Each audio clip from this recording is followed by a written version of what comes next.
योगेश्वरेश्वरमाद्धो तत्र श्री भवदे संताय लाभशेषा जयशेषा कृतशेषा मराभा येषाम् इन्दीवरस्य मौदयस्य जनार्दनापदवर्तारं धातारं सर्वसम्पदां लोकाभिरामं श्रीरामं भूयो भूयर्मामिहम्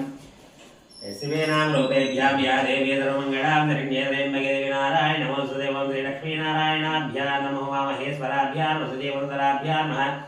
अरुन्धती वसिष्ठाभ्यां श्री सीतारामाभ्यो नमः श्रीमते कात्यायनी सरिग्रमर्गाभ्यो सर्वभूदेवतां सर्वराष्ट्रदेवता सर्वग्रामदेवताभ्यो नमः आदित्यानवग्रदेवताभ्यो नमः सर्वेभ्यो ब्राह्मणेभ्यो वेदवेदेभ्यो महाजनेभ्यो नमः मुहूर्तसमुहूर्तोऽस्तु मुहूर्तकाले सूर्यनिर्माणाग्रणत्यन्तानुकुल्यता परसिद्धिरस्तो देवदेवताभ्यं गन्धमिरे कुङ्कुमिरे रक्षन्तान् पुष्पसम्भ्य नमस्काराः आचम्य हस्तो प्रक्षाल्य ओं केशवाय स्वाहा ओं नारायणाय स्वाहा माधवाय स्वाहा गोविन्दाय नमः विष्णवे नमः सूदनाय नमः त्रिविक्रमाय नमः वामनाय नमः श्रीराय नमः श्रीकेशवनाय